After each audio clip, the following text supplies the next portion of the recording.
for joining us on the Skeptical Buddhist channel. Star here again in Second Life. This week we'll walk around the Mao Sim to visit the very detailed build of the Great Wall of China. Our goal was to cover the 3 marks of existence that the Buddha taught: impermanence, that everything contains the seeds of suffering, and not self. We saw how the self was impermanent and how everything impermanent has no self. That is, has no inherent identity that can completely describe it at every moment all across time.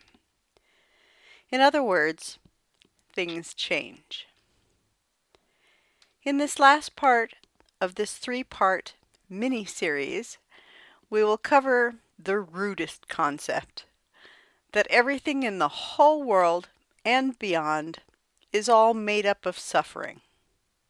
Well, okay, not really, but that's the way I hear it described, usually by people attempting to denigrate the Buddhist teaching, but sometimes even by professed Buddhists who need to sit down and read the suttas very slowly. Let's begin with a new word for our Buddhist vocabulary list: dukkha. Dukkha is the word that gets translated as suffering, but like so many Buddhist words, it isn't really comfortable being confined in one little box like that. It covers such a broad range of experiences that it's not possible to define it with just one English word. It's a contextual word. It's grief, the misery you feel when your pet dies. It's anguish, the confusion you feel when you get home and your mate has packed bags and left without notice. It's rage, when you see gross injustice in the world.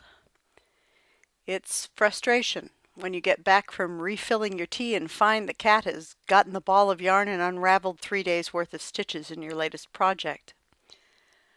All that and more is dukkha.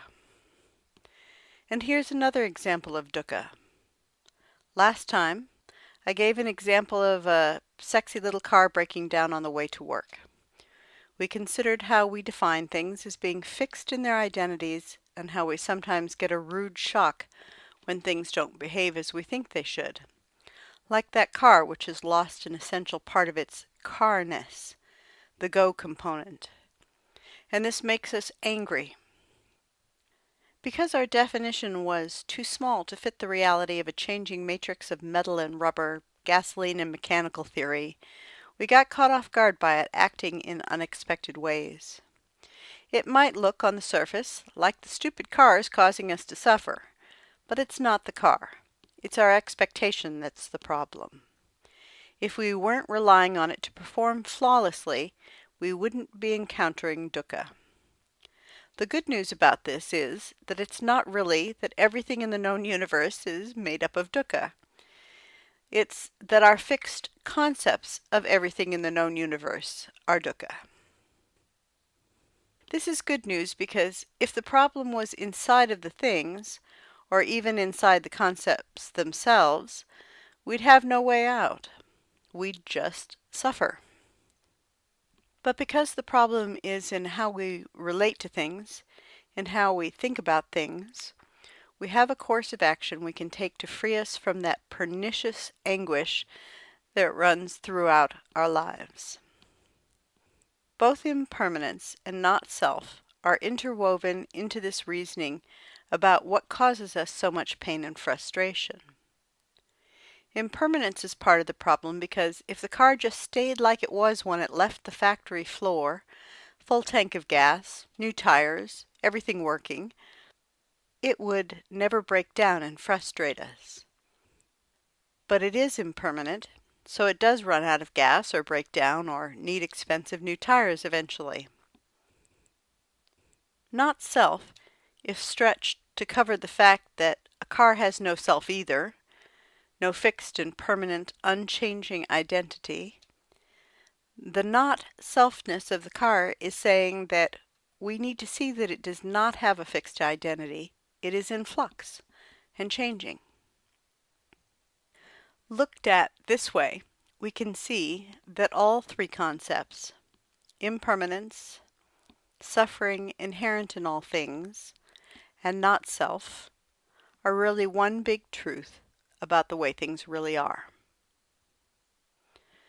There is one other insight related to these three concepts, which is that we should notice that not only do things out there have no self in themselves, they are also not part of ourselves.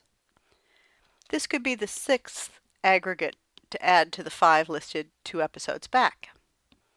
That we often see as part of ourselves that which we possess, a very materialistic view, and one that most of us have the insight to exclude from our sense of self, and yet we still do this by adding our preferences for possessions and the kind of company we keep to ourself. For example, I own horses, so I am a horse person. I have sometimes seen this second of the 3 marks of existence changed so that the list becomes impermanence, contingency, and not self. Contingency stands in the place of dukkha, which makes sense if we can just consider what is being said. Let's reconsider what makes dukkha, suffering, happen. This broad-ranging anguish is caused by our tendency to see people, things, and concepts as fixed and immutable when they are not. Nothing will stay within the confines of our limited views of them because they change, and they change because they are dependent on outside factors. Nothing comes into existence separate from anything else. Pop.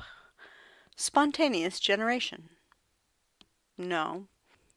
Everything comes into existence due to causes, and having pulled little pieces from this and that to form itself, which means everything is contingent on other things for its existence. And it is this contingency that will make things change, early or late. At some time it will change. So it can be said that what causes us to suffer is the contingent nature of all things.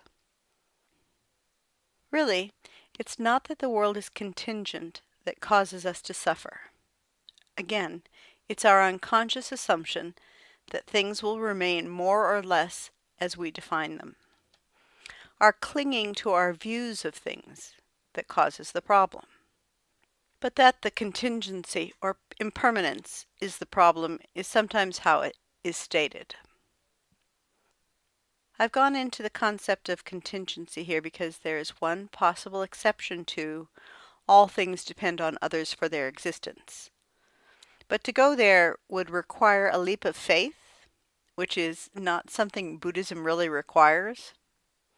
To solve this conundrum will take a separate episode. So, until next time, namaste.